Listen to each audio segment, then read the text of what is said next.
martini, shaken not stirred. I don't know how to put this, but I'm kind of a big deal. Houston, we have a problem. Do or do not. There is no try. Nobody puts baby in a corner. You're gonna need a bigger boat. Keep your friends close, but your enemies closer. I'm your number one fan. And here we go.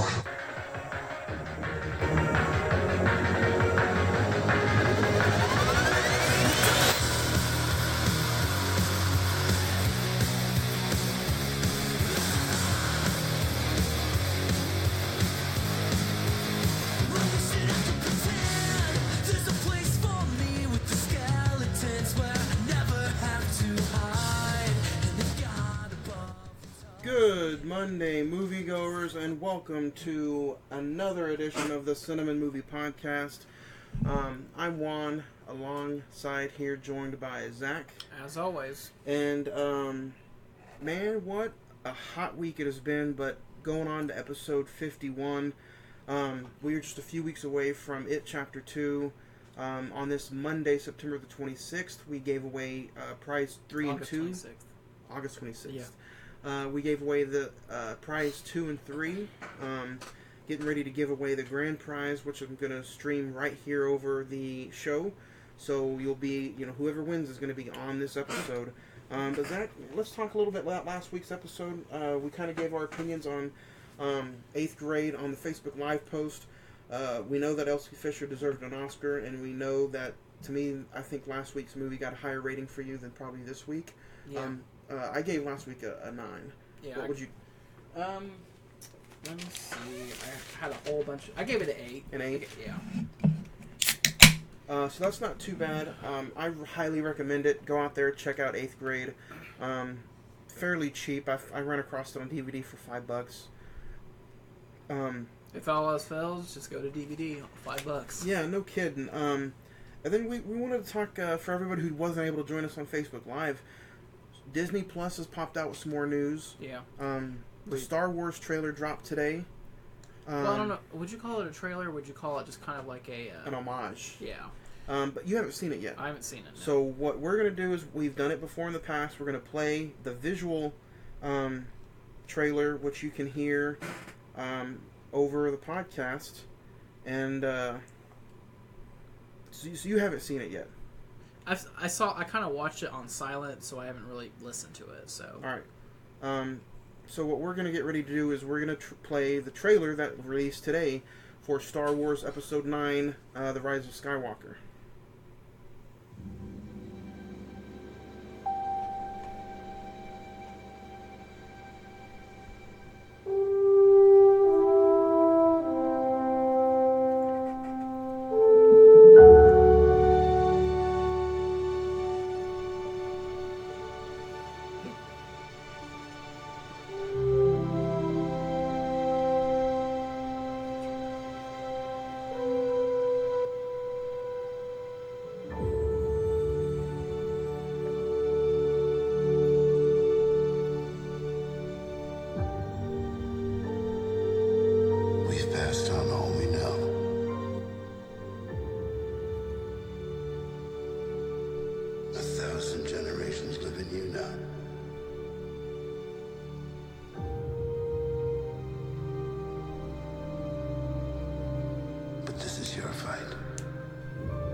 So that is a huge He's been.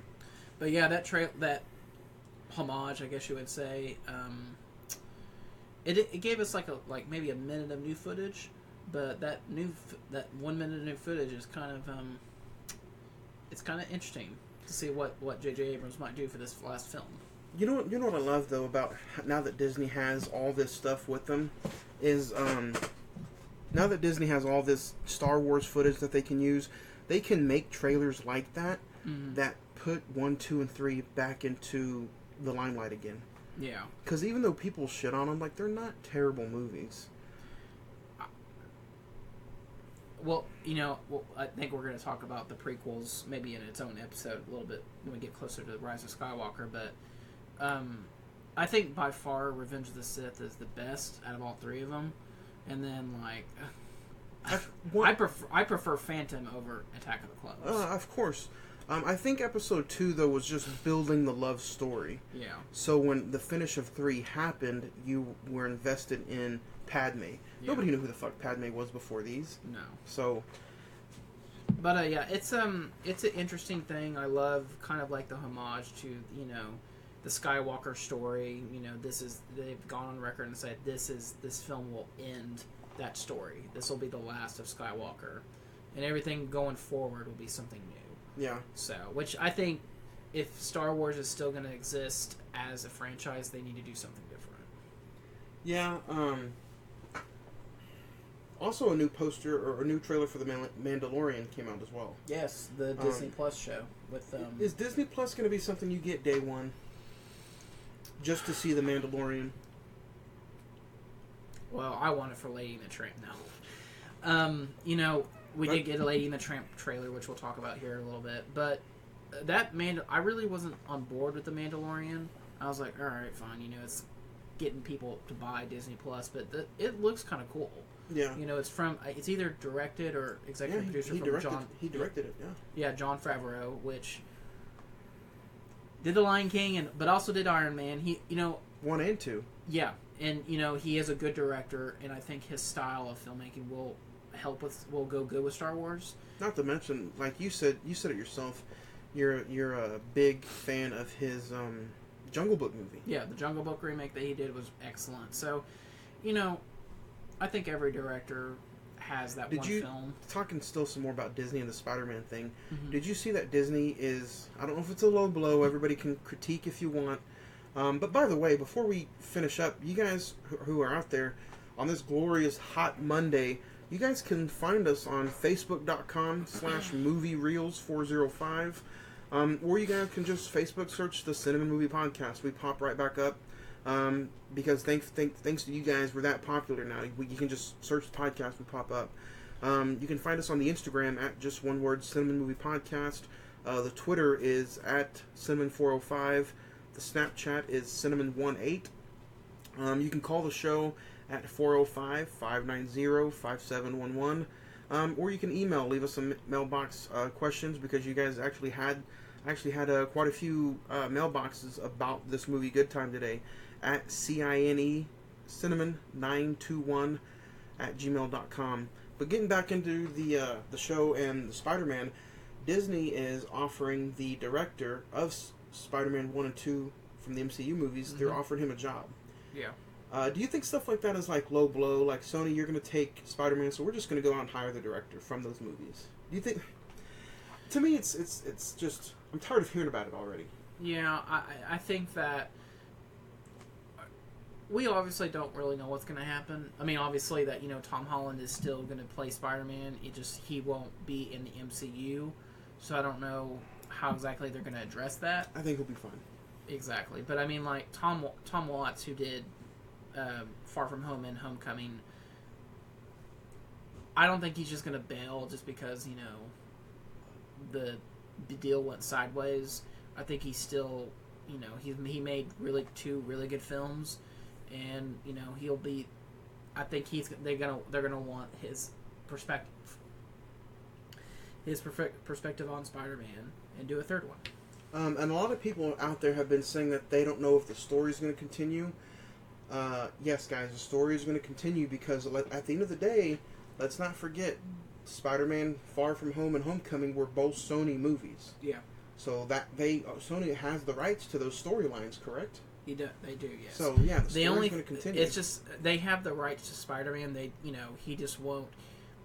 It's almost he's being cut out of the MCU. I think at the end of Far From Home, we won't spoil it, but he got snapped. Yes. Thanos came back for revenge, and then everything just happened again. Yeah. But no, the end of Far From Home. That has nothing to do with the MCU. That's just Spider-Man's arc. Where do we go from here? Yeah. So. I think it's gonna be fine. So. Going into some recent watches before we go into the actual episode. Yeah,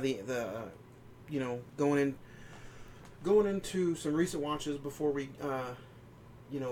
hand out the grand prize, which is going to be the $25 movie gift card, which gets you 2 tickets to the movie, and then a Chili's gift card. So it's a nice little date night thing. But Zach, have you seen anything recently that you want to maybe share with us?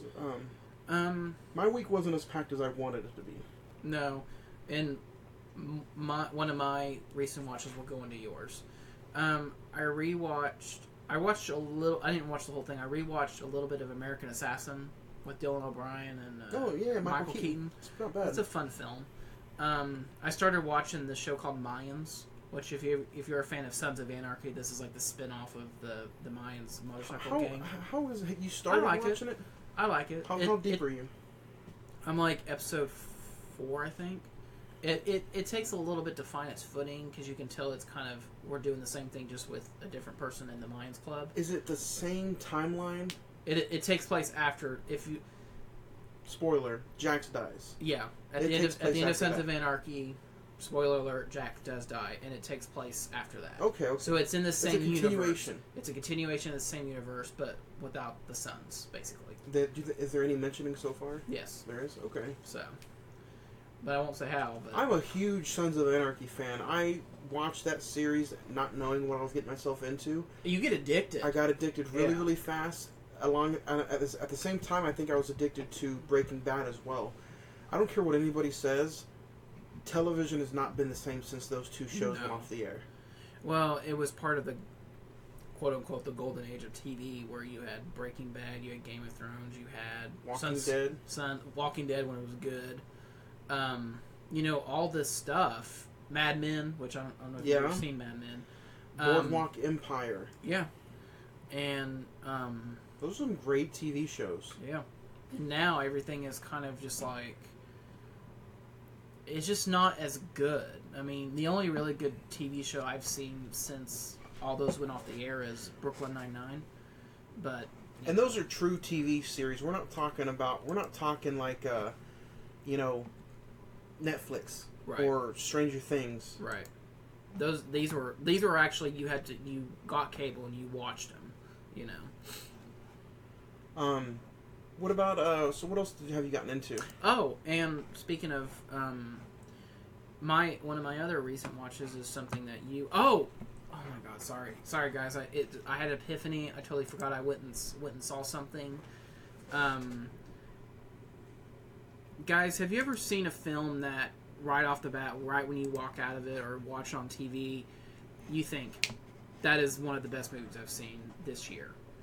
There's a little movie called The Peanut Butter Falcon. Have you heard about this? Did you see it? Yes. Oh my gosh. Dude, Johnny, I invite you. In fact, I beg you to go see this before our next episode because I really want your opinion on it.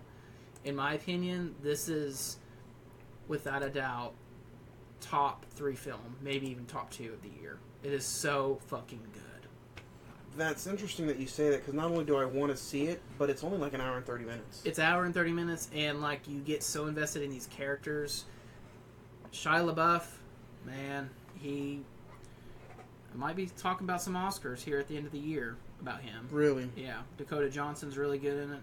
And the guy, Zach, I don't remember his name, but he does have Down syndrome for real. And you don't think about it. He just becomes a character that you love. But yeah, man, go support it. It probably won't be in theaters for much longer. Where did you go see it Tinseltown. Tinseltown. It's going to be at Tinseltown.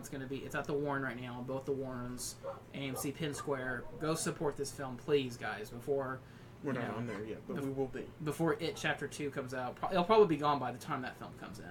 That's sad. Yeah. Please go see it. I want you to see it so we can talk about it. So right now, if tomorrow was December 31st, movie of the year? Yeah. Wow. Yeah. Wow. Even above Endgame, above Us. I got some movies above Endgame right now. Yeah. But that to me is probably my favorite movie of the year. Wow. That's saying a lot. We've seen a lot of stuff. I'm excited, man. That's one that was been on my watch list for a while, but I just haven't been able to go out. But the other film that both of us, I got Johnny into watching because I've seen it before, but I wanted to watch it again, was this HBO documentary called Spielberg. And what, Johnny, tell me what it's about. Man, so far, what I've gotten into is that it's a complete documentary of the filmography of Spielberg. He talks to you about how he's gotten into the business, his little tricks about not sneaking into the business, pretty much the industry, and he gives you a huge insight of what this industry means to him, what it means to moviegoers, what it means to directors, his little posse of directors. And then I like how it gives you a little sense of,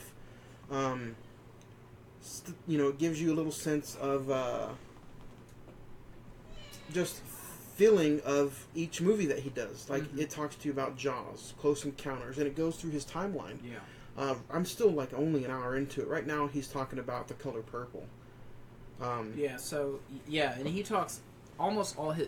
They do all of his big films, like you said, Johnny. Jaws, E.T., Close Encounters. They even talk about 1941, which is not really his best film.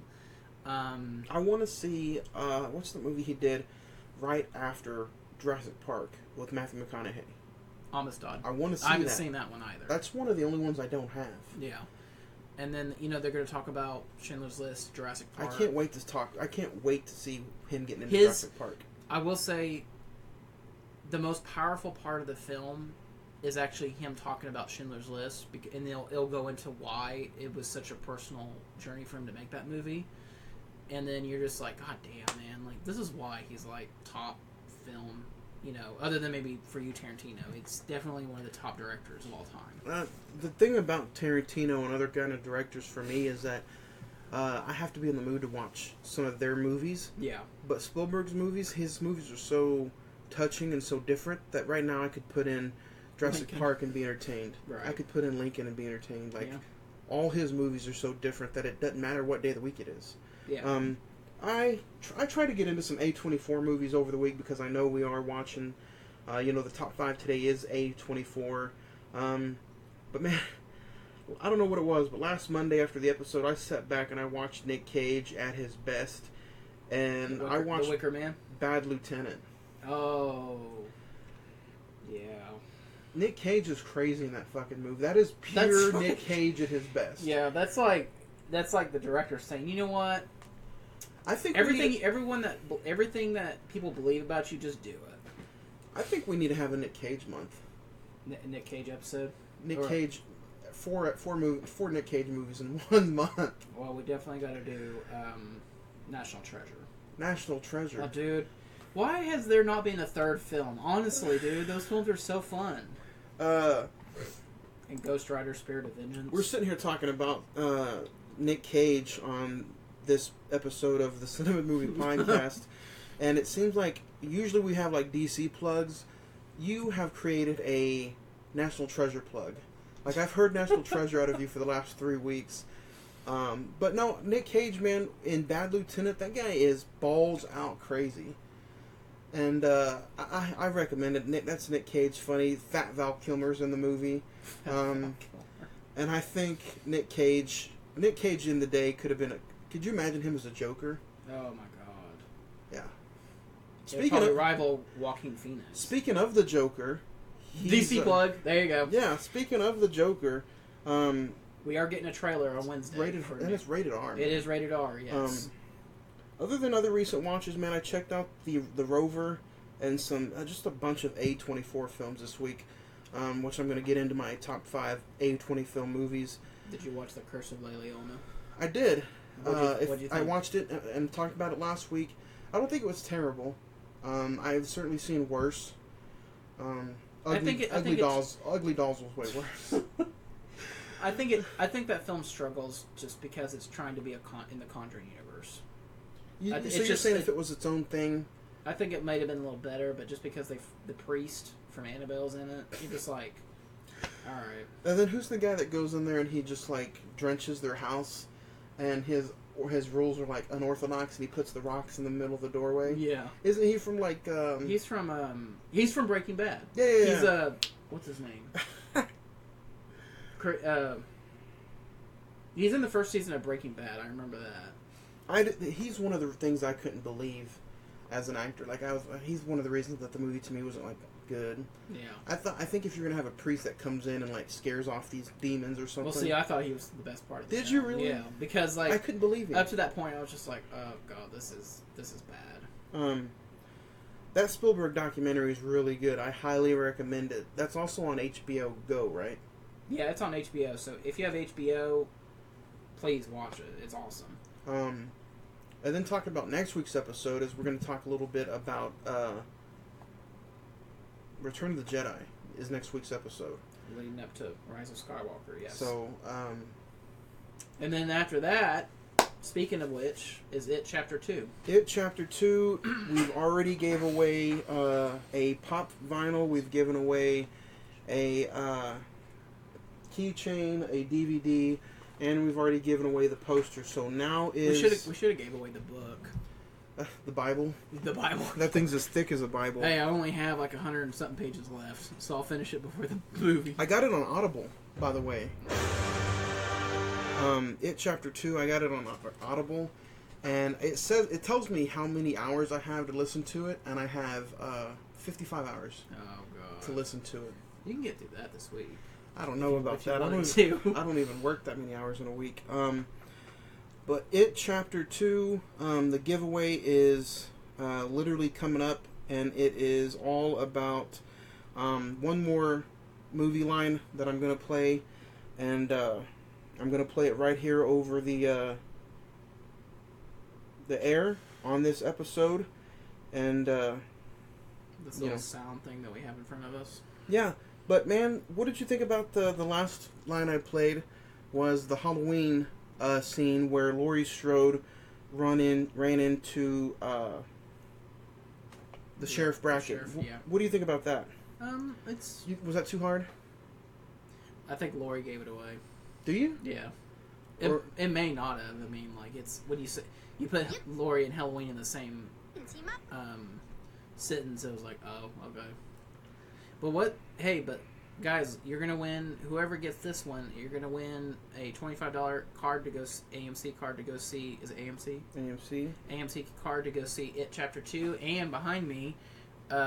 Chili's gift card. $15. Spare no expense. So you get a free dinner and a movie. And if you're out there and you go by yourself, hey, man, that's more for you. There you go. That's more food for your stomach. All right, guys, but I'm going to go ahead and play this line, and caller number 10, you walk away with the prizes. Listen up. We came, we saw, we kicked its ass. Did you see it? We came, we saw, we kicked its ass. Did you see? All right, guys, that is the line. That is the line to this giveaway. We saw, we kicked its ass. Did you see it? That's the line. All you have to do is guess what movie that is from, and you walk away with the tickets, and you walk away with the Chili's gift card. The only rule is you got to take me with you. No, we're just saying. But yeah, that would be kind of shitty. We'll give you something, but you got to take us with you. Yeah, you got to take one of us with you. Caller number 1. Keep calling, guys. Keep calling. Caller number 10. We'll win a dinner and a movie. Dinner and a movie.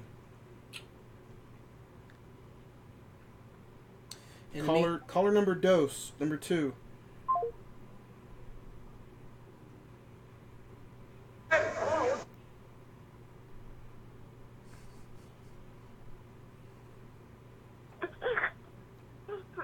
Caller number 3. There's a baby. Hello? Baby number 3. Caller number 3. We got babies calling. came, we saw, we kicked its ass. Did you see it? Speaking of that, that got a 4K release. Yeah. I really want to do that movie soon. Like, when you think of Halloween, is that a movie you think of? Halloween? No. Ghostbusters? No! Caller number 4. Alright, guys, now all you gotta do is call. Caller number 5. Speaking of which, did you see, I bet you're so extremely pissed off that The Wizard of Oz is getting a 4K release. 4K release, yeah, no kid. Number 6. I really wish that... Yeah, but it's not gonna, I don't think it's gonna have any new special features to it. It has a really nice box, but I mean... Caller number 7. No, I don't think it's gonna... I don't think it's gonna do that either. I do hope for some... Caller number 8. I really do hope that... Have you seen the special features on this one? Not yet, no. It's probably got the same. It's probably ones the same. It's probably. Is it any different from the previous releases? Caller number 9. Huh? Is it any different from the previous releases? The bonus features in it. Some of the 4K ones have different ones. Yeah. Hello. Hello. Hello. You're caller number 10? Do you wanna try to guess and see what movie that's from? Ghostbusters. That is correct. Zach gave it away. I know. I'm No. sorry. We got it, number 10, and you got the gift card for 2 tickets to go see It Chapter 2 whenever you would like, a $15 Chili's gift card, and me. I get to go on the movie. No, I'm just messing with you guys. I don't care. No, yeah, congratulations, guys. Ghostbusters. It Chapter 2. You guys can see us here on Facebook Live. This is also being recorded, so you can hear yourself on Spotify, YouTube, Podbean, and Anchor. So, thank you, and take a quick pause here, and I'll send all the info, and I can send you guys the prize. Thank you, everybody, for calling in and playing, calling. It Chapter 2, the giveaway is done. It was a lot harder than the Avengers giveaway. Yeah. But now Star Wars, man, we gotta up it up now. Yeah. So, Star Wars, I'm thinking about giving away a Lego Death Star. Oh my god. A Lego Death Star. Somebody will win that, and it'll probably still be it won't be put together for like 10 years. It'll look like it'll look like the Death Star that people put up as. It'll look like the Death Star in the movie, basically. It'll never get finished. But man, I think that's going to end it for Facebook Live. You can catch us every week starting September the 5th for the It Chapter 2 episode on Facebook Live. But we're going to continue on here with Spotify, YouTube, and Podbean. So congratulations to caller number 10. You got yourself 2 tickets to It Chapter 2, a Chili's gift card, which you can also use somewhere else on the back of that gift card. You can also use it, I think, at on the border. On the border, yeah. But then let's get into now our top 5 A24 movies.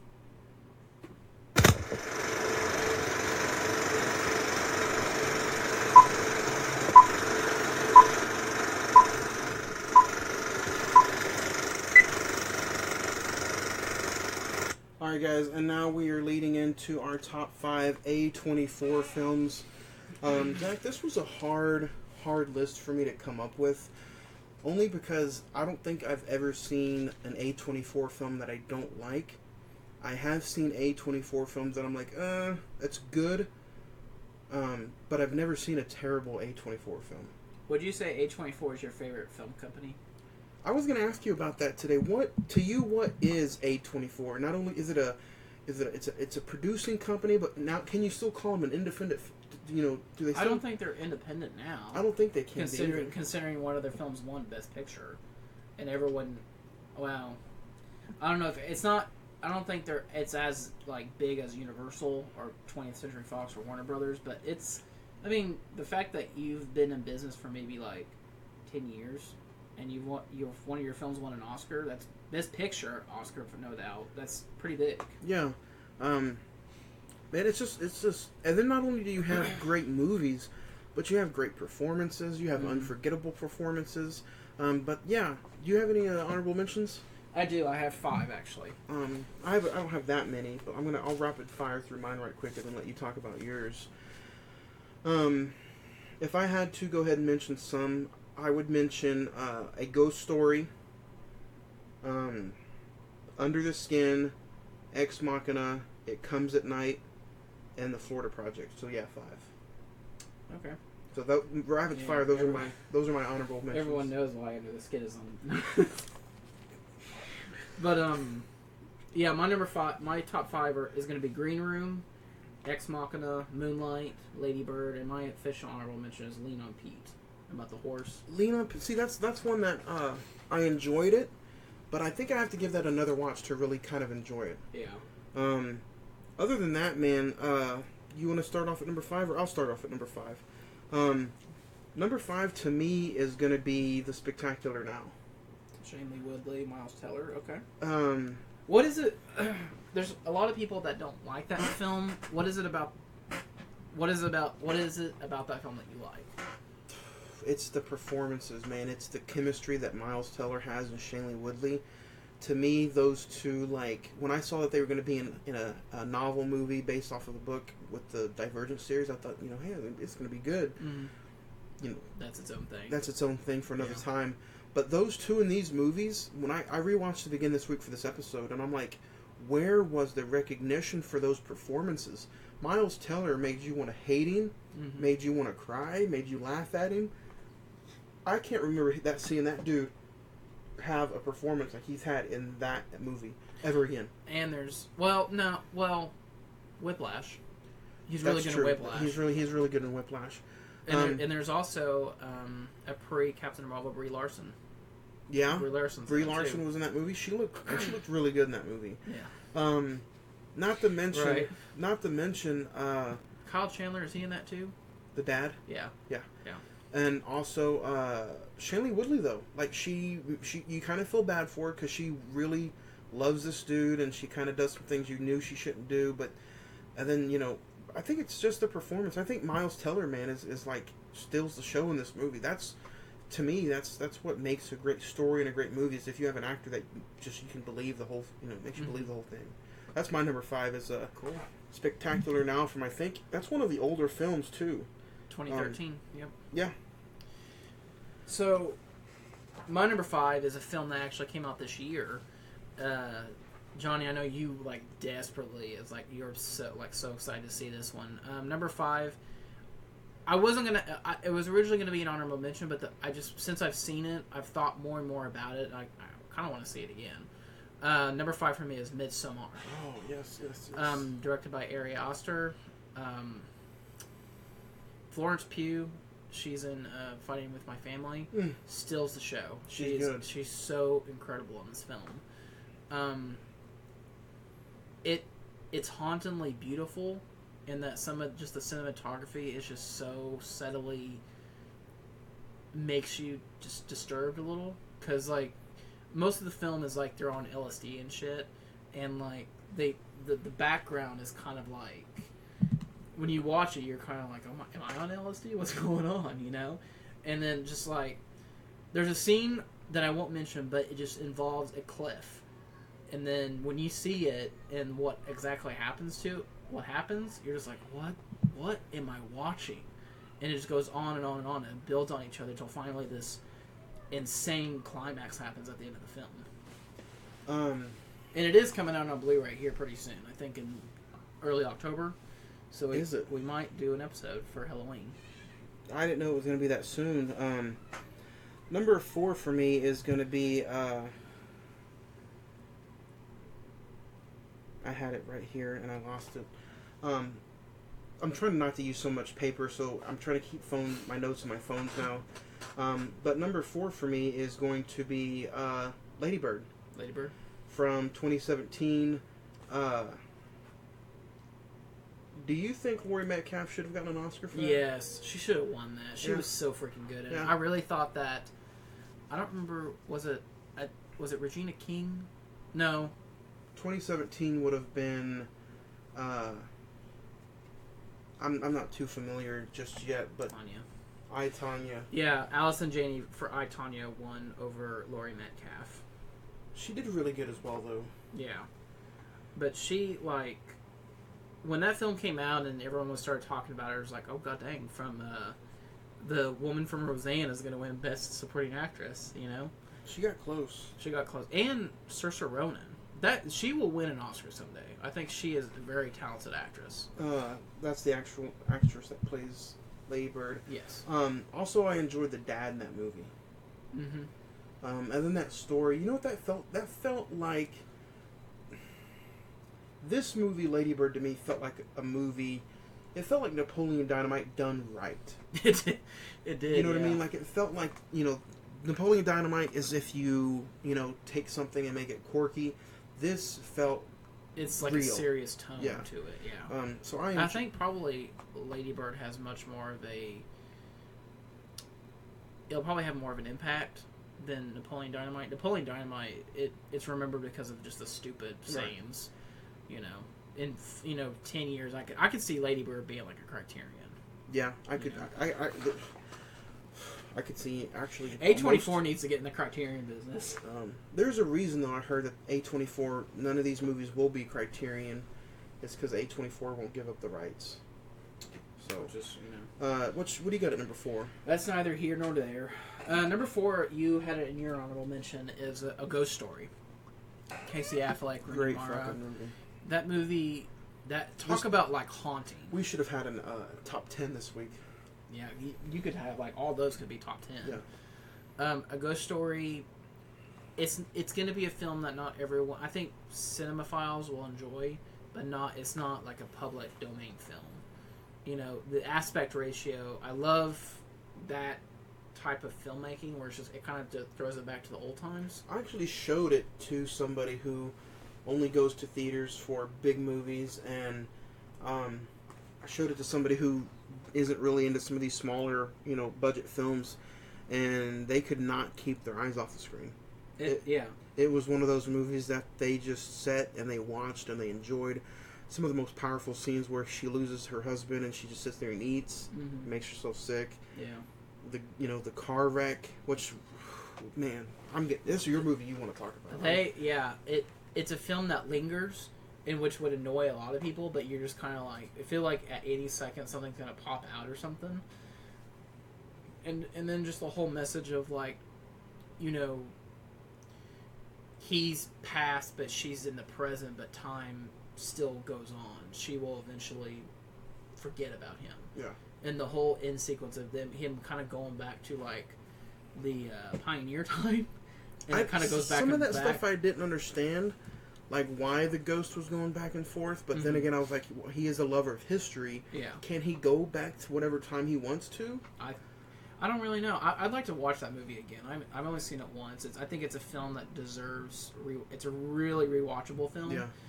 And I saw it twice. I saw it in the theater, then again when I bought it. I bet the theater experience was. It was nice, but these movies come out and you're the only one in there. I was by myself in there. Well, it like I said, it's not. It's the same thing with. Well, when I went and saw the Peanut Butter Falcon, which I talked about a little bit earlier, that had like, it wasn't filled up, but there was people in it because it was like a word of mouth film. Yeah. So, but what's your number 3? Number 3 for me is going to be another movie with actually the movie we're talking about today with Robert Pattinson, Goodtime. I'm not going to get in too much about it, but I'll talk about it later on here in a few minutes with the episode. But yeah, that's number 3 for me is Goodtime. Okay. Number 3 for me is I saw it on this film. I saw it on Netflix, and I really thought I was going to be bored all the way through it, but because of the conversations in the film, it just kept you going. You just wanted to know what was going to happen. Number 3 for me is Lock with Tom Hardy. Oh, is that on Netflix? Yeah. I've been looking for that and I can't find it. Yeah, it's just him driving in a car for an hour and a half. That's all it is. But the conversations that he has, you're just like, you know, without giving I'm not going to give it away, but it's just like, what would you do in that situation if you were found in that? Almost like Buried. Yes. Oh my God, Buried. That is an A24 film that is not A24. You can just see that company making that. Feels like an A24 film. Mm-hmm. But your number 3 was Lock? Yes. I really want to see that. I've been to 3 vintage stocks in like 3 days and I can't find it. But it's I think that is definitely one of Tom Hardy's best performances. I gotta check it out. What's your number 2? Number 2 for me is going to be... Oh, you can't see us, folks, but I feel like Juan want to do like a last minute change. No, I just don't want to get a bad reaction out of it from what my number 1 is going to be. But number 2 for me is going to be from last week, and we talked about it, and that was 8th Grade. Okay. Man, I don't know what it is about this movie. I talked about it in last week's episode. I can't put that movie over enough, man, and it's all because of Ellie Fisher. You know, in the documentary or in the special features, when she was talking about she'll rub her elbows when she's nervous, all that was real mannerisms that she thought of. Her slumping over, you know, stuff like that. I mean, just small stuff. And for somebody who, that was their directorial debut. Knocked it out of the park. Knocked it out of the fucking park. If you guys want to hear me rant about and put over, you know, 8th Grade some more, we did a whole episode about it last week. Go check it out in the archives. I wasn't on the episode, but I think what Bo Burnham was able to do with that film is kind of encapsulate what this generation is, what 8th Grade is for these kids. It's social media. It's about trying to be the next YouTube sensation. You know, it's the idea that even though we're so vastly connected in many different ways, we're alone. I even ended the podcast last week with Gucci, and I'm like, I don't know if you've listened to it yet. Oh, yeah. But I talked really deep about some of the real life situations that, you know, these 8th graders today go through, like the mass shooting drill. Yeah. You know, they do that in real schools. Yeah. There's an issue with that in real schools. You know, parents don't want them to go through that. They think that's a form of child abuse. But you know the thing, I remember when I saw that scene in the film, I was just like, I kind of thought it was funny, but at the same time, I was just like, no, that's a real life scenario. That's what they have to prepare for now. Yeah. And it's just kind of scary that we've. And then when she talked to the high schoolers at the lunch and at the mall, mm-hmm. you know, he's like, oh, she was 5th grade with a Snapchat. You know, were you getting dick pics at 5th grade? Stuff like that is what people are going through. That's what these kids are going through. Well, it's so funny because like when we were in that grade, we had Game Boys. We had Game Boys, and probably MySpace was probably the most popular thing MySpace, before Facebook. Yeah, I talked about it last week. MySpace I didn't get until probably about 7th or 8th grade, mm-hmm. which is convenient. Yeah, it's funny. But yeah, I mean, nowadays, you know, 4th, 5th, 6th graders have Snapchat, Instagram. Well, and I love that there's a line where she's talking to the high school. It's just like, she's a Snapchat. You know, they're talking about Instagram or Snapchat or something, and one of the guys says like, oh, she's a Snapchat generation. She doesn't know what that is. Yeah. You know. But man, I can't put it over, you know, more enough. You guys can go check it out on Spotify, Podbean, YouTube. And Anchor. I got to do my Anchor plug, but Anchor is it's the easiest way to create your own podcast.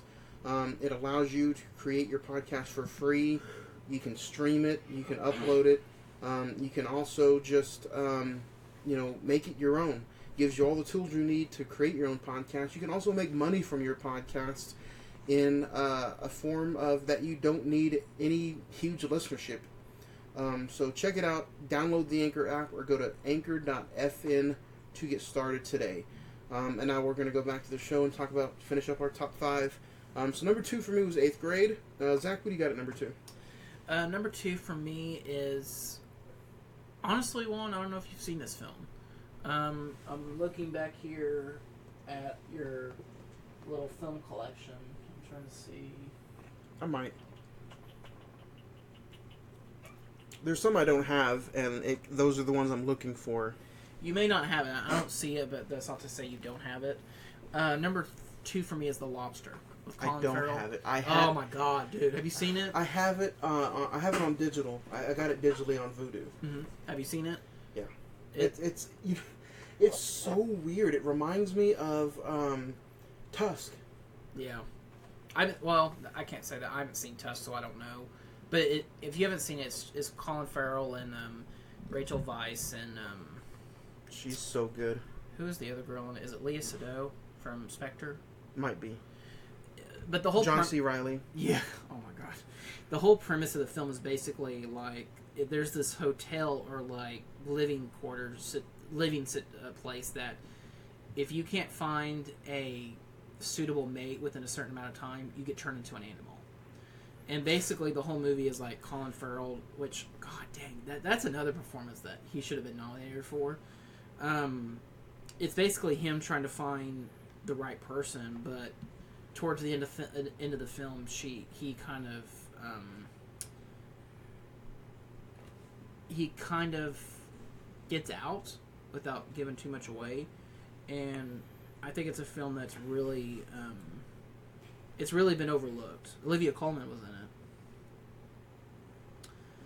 it, and yeah, if you guys haven't seen this, it's not going to be for everyone. I understand that, but it's a very like once you get started watching it, you kind of can't stop watching it, and it's it's Lobster. Yeah, that's my number 2. Johnny, what's your number 1 A24 film? Number 1, that is a tie. I'm gonna have to say is between First Reformed and Moonlight. I haven't seen First Reformed. I've heard it's really good. The performance from Ethan Hawke is probably what does it for me. And that's another one where the aspect ratio is kind of like a ghost story. Yeah. And then you have the priest in it. His boss is Cedric the Entertainer. And he's got some acting chops. I will say, I was surprised. If you guys haven't seen those, I think for some reason a lot of A24 movies are on Netflix. But these are 2 movies that I highly suggest you go out there and see. And then Moonlight, man, I rewatched it again the other night. Is it as good as the first time around? I did. I've seen this when this first came out. I went and saw it in theaters, and then I bought it and watched it. And this is probably my 4th or 5th viewing. And you know what? Every time I see it, the performances from all 3 boys are amazing. And then not to mention Mahershala Ali. Yeah. That dude can do what he wants. Man, considering he's going to be Blade in the future, I think, personal opinion, I think that movie kind of suffers a little bit after he's out of the movie. It does, for the simple fact that I couldn't believe the bully, the one that makes his friend beat him up in the middle of the movie. Mm-hmm. I couldn't believe him. He kind of felt like he was pretending to be an asshole when I really wanted him to be the asshole. Yeah. But as far as the performances go, the mom was amazing the second time around as he's a teenager. And did you know that the 3 actors that played, what's his name? The main character. Right. The 3 actors that played Chiron, did you know that they weren't allowed to see each other and act together while they were filming? Like, they didn't get to see each other's performances at all? Yeah, I think I've heard that. They wanted to keep them separate so they can have their own and the thing that personality. The thing that I noticed, and they pointed out in the special features, is that they all told the best stories when they weren't saying a line with their eyes. And to me, those 3 actors, along with Mahershala Ali, I'm glad he's getting the payday. I'm glad he's going to be Blade. But I feel like almost like he kind of sold out when he signed up to do Blade. Because I feel like he's worth more than that. You know what I mean? Yeah. I feel like he needs to go out there, and if he puts his heart and soul into something, he's gonna get a number of Oscars. He's gonna win 3 more Oscars. You watch. I mean, he was phenomenal on Green Book. I feel like when he does Blade, that he's just gonna end up getting a bunch more paydays. Yeah, which I don't mind. I mean, more power to him. He deserves it. But I just feel like Marvel takes you away from those kind of movies. Right. But and I would honestly, to me, it's not a tie. I would have to say Moonlight is 1A and First Reformed is 1B. Okay. So, I almost threw something at the TV when I saw that La La Land won Best Picture over Moonlight. But Hey. not to say that it's my favorite musical in a while, but yeah, I am glad that Moonlight won, and I wouldn't mind seeing a Criterion, but that's another episode. Yeah. What about you? What's your number one? Honestly, my number one is I'm surprised you don't have it in your top 5 or honorable mentions. I'm not gonna. Huh? I didn't know Adam Sandler was in an A24 I know. movie. Number one, I'm not really gonna talk about it that much because we're gonna do an episode about it. No, my number one is Hereditary. Yeah, we're gonna do a whole episode on it here in a couple weeks. Yeah, actually, we're 3 weeks away from it. 3 weeks from today, we're gonna do Hereditary. So that's actually one that's on the watch list. I'm gonna get ready to rewatch it here soon. And yeah, I mean, that's our top 5 this week. As we talk top 5 A24 movies. Jesus, nearly butchered it on the way out.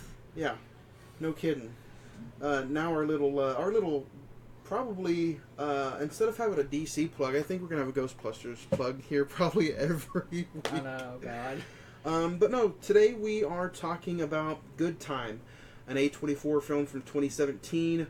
After a botched bank robbery lands his younger brother in prison, Connie embarks on a twisted odyssey through New York City's underworld to get his brother Nick out of jail. And this is a top billed cast of Robert Pattinson, a surprising performance by Jennifer Jason Leigh, and the brother played by Benny Safdie. Which I didn't know he helped write it, and he was also a director. So, Zach, this was your first time view of it. I want to kind of get your thoughts about it. A lot of these A24 movies, though, this is almost going to be like a slash, almost like an A24 episode as well. But first off, what was your first thoughts viewing it this time around? Like Juan said, it's my first time viewing it. I think anytime you have an A24 film, I think it's going to deserve a couple more viewings of it. But with this one, on my first watch of it, I thought it was fine. I didn't hate it. I didn't love it. It's just it's hard to talk about a film that you just think is okay. Yeah. Because there's really nothing wrong with it, but it's not good enough to say like it's one of the best things you've seen. It had a Cannes film release of May 25th, 2017, but it hit the States August the 11th, 2017. Really, like I didn't even hear about this film until you said you wanted to do it. Really, it really went under like the radar. Well, it only made $4 million. But the thing that really hit me the most about it, and the thing that continues to hit the most about it, like if we would have continued on with our some of our other top 5 mentions that we were going to do, was the performance all around, man, by Robert Pattinson. Everybody out there that was worried about him being Batman, watch this movie. This is why I wanted to show you and Ed the movie after everybody had criticized Robert Pattinson about being Batman. Not to mention, like, how good is his American accent? It's spot on. Yeah. I think, didn't he have an American accent in Twilight? Yeah. But I mean, like, it's... But this one, he's got the accent plus his chops. Exactly. For me, I think this is the saving grace of the film. I think his performance is definitely, like you said, top notch. I think it drives you all the way through. The writers even said that they had done a project with him before the movie, and this movie would not have gotten made if Robert Pattinson didn't come to them and say, "Hey, I want to do something else with you guys." Yeah. They wrote this specifically for him, and I mean... And he was just kind of looking around for the next thing he wanted to do, and he went to these 2 directors and said, "Hey, you got anything I could help you do, or whatever?" Not to mention another movie I didn't mention in the recent watches. I also checked out The Rover. I heard that was pretty good. A24. He's really good in it too. He plays kind of like a broken down hillbilly. Yeah, that's right. And And what was the other one? High Life? High Life. Is that A24? High Life is A24. And there's another A24 film. I don't, have you seen the trailer for this? The Souvenir? The Lighthouse. I have seen the trailer for it. Oh my god, yeah. dude. And that's him and Willem Dafoe, your new favorite actor, Willem Dafoe. Yes. Everyone knows, if you don't know anything about my reference to William Dafoe, go check out our Antichrist. Oh god. No, don't buy or check out Antichrist. They should. Is that in the public library, you think? Next time you go, you should ask me. You should check for me. Antichrist? I think so. Everybody should go check that out and come back, leave me a voicemail, email, and check it out.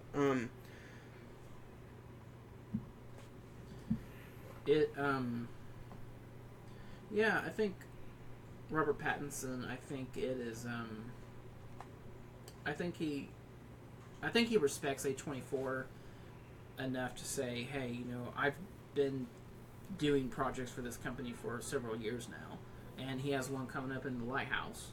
So, which, I mean, Goodtime got some praise. I mean, on IMDb, it's got a 7 out of 10. Rotten Tomatoes gives it a 92, and then the Metacritics give it 80. So it's, I mean, it got good reviews. I mean, I don't know, man. What did you think? You know, opening movie. I don't know what you thought maybe you were gonna see, but you know, checked it out. Opening view. Let me get my handy dandy notebook right here. I got some notes. The brothers' therapy session. I was kind of like, I didn't really know where was this headed. I knew, obviously, there's a mental delay that, you know, I think Probably would be deaf. Yeah, Corey. No, wait, Connie. No, Connie. Yeah, that's how it's pronounced. Connie. I think he kind of tags him along, even though I don't think he really knows what he's doing, and I think that kind of sets the whole trajectory of the film. I think Connie, knowing that he got his brother into this, he's got to find a way to get him out. Right. Honestly, I think he feels trapped, like how you said, he feels responsible for him. Mm-hmm. But the moment that Pattinson just kicks down the door and starts talking to the therapist and says, hey, you know, he pulls him out, what was your first literally like view of that scene? I was like, oh, okay, like this guy's come to play, you know. But does this kind of change your viewing of like the kind of stuff that guy can do? Oh yeah, because like before this, I'm not a fan of the Twilight series. I understand there's an audience for it, but I mean, like he can do, I can see. I understand he can do other things. I think. Do you have? I know you've probably seen it. Water for Elephants. Yes. I think Robert Pattinson's really good in that. Was that before? I don't know about what you think of his overall performance in Good Time, but is that one of your favorite Pattinson movies? Yeah. Honestly, I think that one and this one and maybe obviously the Twilight films. Have you seen Remember Me? Yeah, I've seen Remember Me. He's really good in that. I forgot about that film. Other than the sad ending to it. You know, guys, I think this is an actor who's kind of been sidelined for starring in the Twilight series. And, you know, I think go check out these little A24 films. And, you know, I think people are going to be way more surprised about him playing Batman Not to mention he's in The Tenet. The what? The Tenet with the new Christopher Nolan film. Oh, that's right. He isn't. Yeah. Come on, guys. He's gonna be Batman, and he's in a Christopher Nolan film. What more do you want? I think his debt that he is about to pay off to society for Twilight is about to pay off. Yeah, I think in 5 years, I don't think when you hear Robert Pattinson, you're not going to think of Twilight anymore. No, you're going to think of Tenet. You're going to think of Batman, and you know whatever little projects he's. I think he's becoming kind of like a DiCaprio in that he.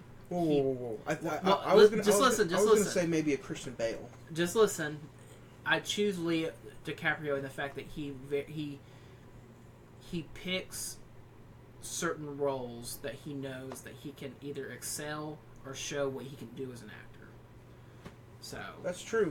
Because if he was just looking for a paycheck, you would have probably seen him in more movies like maybe a Dark Tower series or a Divergent series, or a Hunger Games series. I think after Twilight, he was like, "All right, guys, let's stay away from." I don't know why. Like it just dawned in my head. I kind of I kind of see him being in Mad Max Fury Road, Nicholas Holt's character. Yeah. I kind of see him doing that. You know, it's a big blockbuster. I wonder if he's going to bulk up for Batman.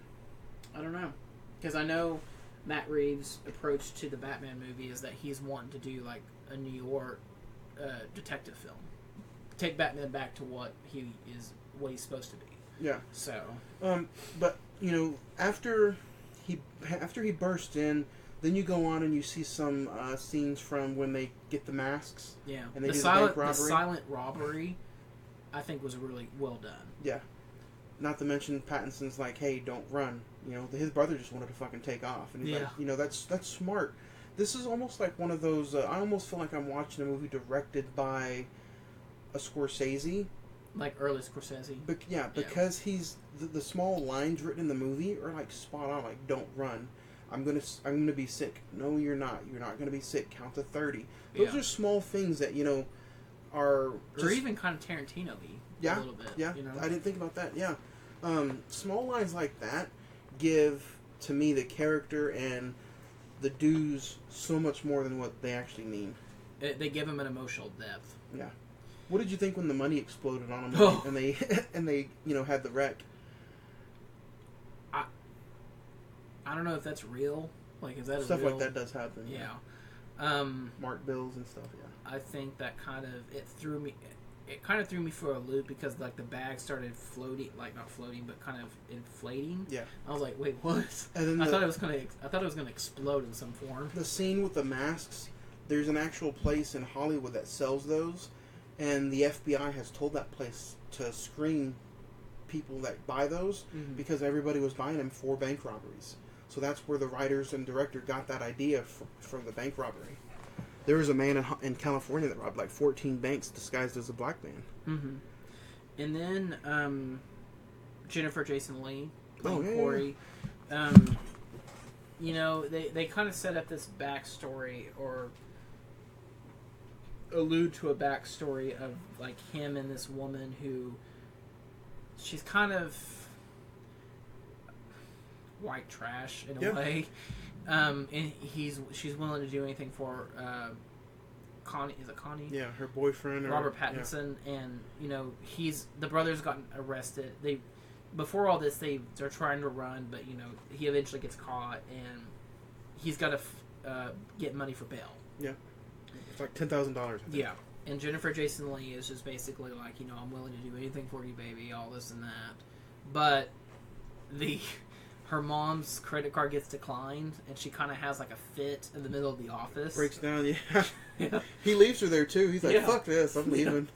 Well, I think in that point, you know, it's basically like, okay, I'm kind of on my own on this, and I've got to do anything in the world to get him out. Not to mention, he finds out that his brother's in the hospital, and he goes and he breaks out the wrong guy. When that happened, I was just like, I thought the movie could have ended when they get to that woman's house.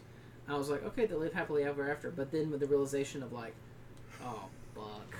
When did you actually realize that was the wrong person? Was it when they intended for you to find out? Yeah. Yeah. Did you figure it out way before that? No, I didn't. I wanted to see if your reaction was just like mine. When I found out that he was the wrong guy, I kind of got like pissed. I was like, what the fuck? How do you mess this up? Yeah, even though his face was like covered, but I'm like, man. Let's talk about the guy who wrote it and directed it, the brothers. What did you think of the performance? I thought they were good. I think, you know, the guy who played Pattinson's brother in the movie, Benny. He plays Nick. What did you think of that? I mean, surely, you know, he's not that big name of an actor, but he's not deaf, and he was able to pull that off real well. Right. So. And then you know he's in the. I don't think he's mentally handicapped. I think it comes off that way because he's deaf. Mm-hmm. Because he knew what he was doing when he got in that prison fight. Yeah, that is true. But. And that was pretty brutal. Some of these scenes were, you know, like when Benny got on top and just started hammering that guy, the white guy, in the face. That's pretty gruesome. Mm-hmm. And then later on in the movie, when they go to Adventureland and the security guy gets his face pummeled, some of these scenes were like, man, that's kind of hard to watch. I think it's like independent violence where they only can do so much, but not go full like graphic in nature about it. You know? I like this movie because it's kind of it's real short, it's real simple. I think it's only 90 minutes, if that. But it's a simple story to follow, and the performances from everybody, at least that I saw, were really, really good. Not to mention that when they go to, the actual... And then Pattinson kind of gets involved with the guy that is mistakenly Ray. Yeah, he gets mistakenly for the brother, busts out the wrong guy, and Pattinson gets involved with him and the drug dealer. Is it Callie? Yeah. Yeah, I so think it's Kelly. Those two, he gets involved with the wrong people. Other than that, it's one of those. It's just a simple story. Yeah. The brother ends up being fine. Actually, he gets out of prison. If anything, he kind of gets a better deal than what happens to Connie. Yeah, because you don't really, after Pattinson gets arrested and put in the cop car, you don't see him anymore. Yeah. I guess you just make the assumption that he went to jail. That would probably be my one negative about the movie, is the guy First off, the guy Ray tries to escape out of the apartment. Oh, we shouldn't spoil it, but just like when that happens at the end of the film, you're just like, oh, okay. That's kind of like a bad way to end that character. I want to talk a little bit more about A24, though. What do you think it is about this company? Like, how are they able to produce so many movies that are just like, they're good? If I had an option to ask you right now, have you ever seen an A24 movie that you were like, man, that's terrible? Out of the ones that I've seen, no.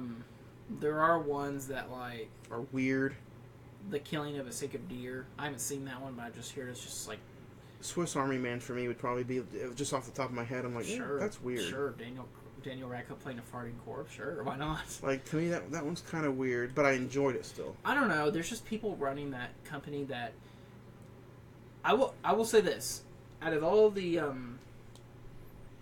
film companies that are still in business, Universal, Warner Brothers, Disney... 20th Century Fox, well, not anymore, but A24 has the most originality to them. Yeah, they're always coming out with something new and different and something unique. Another one I forgot to even try to mention on my honorable mention was It Comes at Night.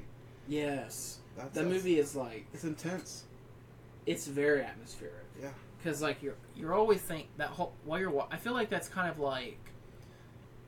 I think it was trying to be like A Quiet Place, but not obviously show what was out in the forest, It never did it? No. Yeah, but man, this company, like, I don't know what it is, but the more I've seen and the more I get, there's another A24 movie that's coming out soon to buy, and it came out in theaters earlier this year. You don't happen to know which one I'm talking about, do you? I do not know. It's like The Last Black Man in San Francisco. Oh, yeah. Have you seen that? I haven't seen it, but I heard about it. That's another one I want to see. Under the Silver Lake, I wanted to see that with Andrew Garfield. Yeah. Heaven Knows What. That's something else I wanted to see. Is that the one with Kristen Dunst? Kirsten Dunst, yeah. And I'm looking at their filmography. Take Pattinson away from this movie. I don't think would you enjoy it? No. No? No. The Bling Ring, Enemy. Enemy is one I want to see with Jake Gyllenhaal. I wanted to see that too, but I just never got around to it. Green Room, The Lobster, Swiss Army Man, American Honey with Shia LaBeouf. I heard that was really good. That's good. It's a long movie though, man. It's like 3 hours and 10 minutes. Free Fire with Brie Larson. I have that on digital. I don't own the hard copy anymore. It's like an hour and 50. It's not very long. It's like an hour and 20 minutes. The Florida Project, I really want to see. I've heard Willie Defoe's really good in that. The Disaster Artist, about The Room. Lean on Pete. I make film for you, Greg. Mid-90s. Jonah Hill's Mid-90s movie. is really good. 8th grade. Gloria Bell, I heard that was good. The Souvenir, Midsummer, The Farewell, which is really getting a lot of Oscar talk. Really? Yeah. And then upcoming, The Death of the Dick Long, Low Tide, The Lighthouse, The Kill Team, Waves, In Fabric, Uncut Gems, and all that is just the rest of this year. So Lighthouse could get some Oscar talk if needed. Fuck. You remember how you were talking about Adam Sandler? He is in an A24 film from the same people that did this film, Goodtime. What's Josh it called? and Benny. It's called Uncut Gems. It comes out this year? Yeah. We're going to do an episode on it. It's going to win Best Picture. It's an electrifying crime thriller about Howard Rettner, a charismatic New York City jeweler always on the lookout for the next big score. When he makes a series of high-stake bets that could lead to the windfall of a lifetime, Howard must perform a precarious high-wire act balancing business, family, and encroaching adversaries on all sides, and his relentless pursuit the ultimate win. And fucking Adam Sandler's in the movie. He's going to win Best Actor this year, dude. Shut up. He's going to win Best Actor. You know, usually we talk about some favorite scenes, but man, this movie is so short, and literally we talked about mostly everything. Yeah, there's really some of the big key points. If you had to pick a favorite scene, though, man, what would you pick? Mine would probably be the breakout scene of the hospital. Yeah. Even though he's breaking out the wrong guy, and then when you really see some acting chops from Pattinson, it would probably be the that scene, and then the scene where he tries to convince the old lady to get into the house and use the phone. That part where he's just at the house is pretty cool. Mm-hmm. I'd probably say the silent robbery, and then the silent robbery, yeah, is really good, and then it takes like 17 minutes before you even see the opening credits. Yeah. And then something else I wanted to say was the score. The score to the film, it like was paying homage to like 80s video games. Yep. Almost kind of like. And it may, but I don't like it. Also, kind of like what I talked about earlier on the Facebook Live video earlier today. It talks about it makes you feel like you're having anxiety. Yeah. Like a Wes Anderson film. Yeah. I think if Wes Anderson had directed this film, I think it would have gotten a lot more recognition. Because it looks, like you said, kind of looks like a Wes Anderson film anyway. Putting it right up there next to an Adam Sandler movie, Punch Drunk Love. That's what it feels like. Mm-hmm. Which we are still doing that episode this year. I'm not going to get out of it. I think you'll like it though. I've heard really good things. And I know Wes Anderson is probably one of your favorite directors as well. No, he isn't. I enjoy his work, but his films are not really rewatchable. Well, yeah. But this is Paul Thomas Anderson. Yeah. So, and his films are, The Master and Boogie Nights and There Will Be Blood and all those. Do you like great those? films. I like them, but I don't ever want to rewatch them. Okay. I think we'll instead of doing Punch Drunk Love, we'll probably do like Superman, the Richard Donner cut or something. Fuck you. Punch Drunk Love. But man, okay, take Pattinson out of this movie. Give me a random star rating. If Pattinson wasn't in the movie, probably a 5. Probably a 5. That's the reason. Man, the reason I wanted to just show and talk about this movie, even if it was a bonus episode for 30 minutes, was just his performance. Yeah. Real star ratings, though, right off the hand, rapid fire, I'm going to give this movie an 8. I think it's because of the chops of Robert Pattinson and the story and the soundtrack that it's simple, and anybody can kind of follow it. I give it an 8. What about you? I'm gonna go quite a bit lower. I'm gonna do 6.5. 6.5. I think definitely his performance is what makes the movie, but what kind of towards the end? Yeah, towards the end, I was kind of like, okay, like how much more I was kind of getting bored a little bit. I was kind of like, how much more is there? What else could possibly happen? If Pattinson wasn't in it for me, and he wasn't like the actor that he is, I'd probably give this about a 6 or a 5 too. Yeah. So it's one of those movies that you watch it for that performance.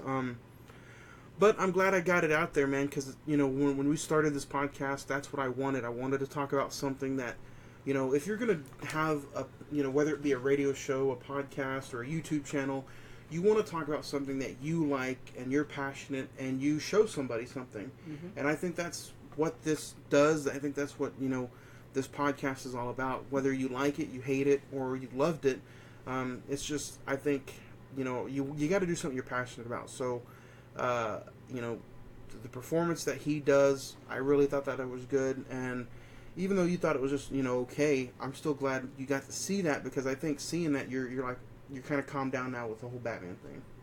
I didn't really have a problem with him playing Batman. I just know a lot of people do. Yeah. So man, putting Good Time in the books and putting it in there as episode number 51. What are you most looking forward to about when we revisit and talk about Return of the Jedi next week? It's not one of my favorite Star Wars films. I'm glad that you say that, because when people think of the original 3 movies, mm-hmm. that is the the first one's always Empire. Empire's always number 1. A New Hope, and then this one doesn't get the love that it usually does. Yeah. But we're going to talk about that next week, about why, you know, maybe why it doesn't, and then why some people do call it their favorite. And then, man, after that, it's pedal to the metal as far as horror season goes, and it's on to It Chapter 2. Can't even believe it's here. I'm kind of nervous, though. I'm kind of nervous. Okay, I have a feeling that if it's not done well, I'm not going to like it. I think before it's all said and done, I think Ed's going to be the most high on it than both of us. Because, number one, all the early reviews have said it's bigger, it's scarier, it has it's more brutal. It's everything a sequel should be, but it's way too long. I'm just nervous about the length. Like 2 hours and 49 minutes. 15 minutes, yeah. Basically. And, like, I don't think this... I mean, I'm reading the book. Yeah, there's a lot of stuff in that part of the book, but you don't really need to show all of it, you know? It'd be nice to see what they show, and it's going to be nice to see what they show and they don't show. Mm-hmm. But, I mean, I'm still hyped for it. I'm still ready to see it. Return of the Jedi, to me, is going to be a nice break before we start talking about 2 months' worth of horror movies. Yeah. And then after that is right back to Star Wars, and then we're going to talk The Force Awakens. Yeah, I'm excited about Force Awakens. I'll just go ahead and say Force Awakens is my favorite Star Wars film. I can see why. To me, it'd probably be Empire and then Force Awakens.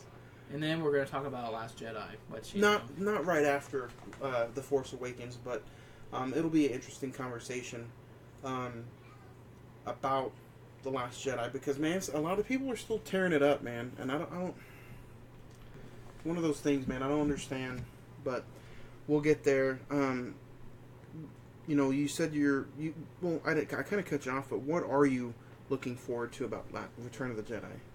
I'm kind of excited to rewatch it. Like, has it been a while? Yeah, like these original Star Wars films, I've really only seen once. You were with us for Empire. I did, right? Empire, yeah.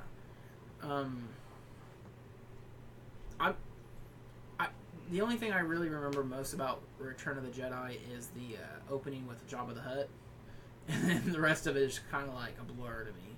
And then the parts with Luke and Darth Vader. So I will say right now, if I had one big negative about Return of the Jedi, it'd be the Ewoks. Yeah. And I think that's why everybody was like, "Oh, this is George Lucas going senile before Jar Jar."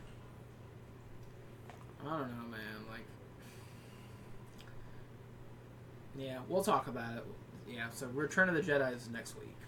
Return of the Jedi is next week. So with Return of the Jedi next week, we are going to talk our top 5 list that we'll uncover it at the middle of the week. Other than that, man, I think we're going to put a stamp on Goodtime. But I do want to say congratulations to Anna, and congratulations to Mallory, and congratulations to everybody who has won the It Chapter 2 giveaway. I'm glad you guys called in. I'm glad you guys answered the questions. And, man, that's going to be it as far as giveaways until December for Star Wars. But for now, man, do you have anything else to add for this week? I think that's it. Support A24 films. There's a ton of them. And like I said, when we're talking about recent watches, please go support the Peanut Butter Falcon. I'm hoping you're going to see it before next week. I'm really going to try. That's something I really want to see. There's another Shia LaBeouf movie that came out this week too, or last week, and he's supposed to be really good in that as well. I'll have to talk about it next week, but yeah, guys, go support these smaller independent films. It's that time of year. Oscar season is coming up. These movies that are going to be getting Oscar buzz is going to be coming out. Go see them. Go support them. Everyone loves Avengers. Everyone loves it. I know everyone loves the big budget films, but hey, independent films, they have a say in the industry, and that's another part of film. You know, the little smaller stories that don't get told or don't get recognition. If you're film fans, go out there and see it, guys. And it's one of those things. Go check it out. All these movies, independent. Even some smaller stuff that has big time actors in it, like The Kitchen or other stuff like that. Just go check it out because they're just those good of films that more eyes need to be on them. But if you guys want to email us, you can email us at CINMEN, that's Cine-Men.com, or Cine-Men921 at gmail.com. Always find us on Facebook, just movies, facebook.com/movie reels 405, or just look us up, Cine-Men Movie Podcast on Facebook. Call and leave us a voicemail, 405-590-5711. So leave us some voicemails, leave us some more emails, and email us about our past episodes, 8th Grade, Jaws, Iron Giant. Email us about anything you want to talk about.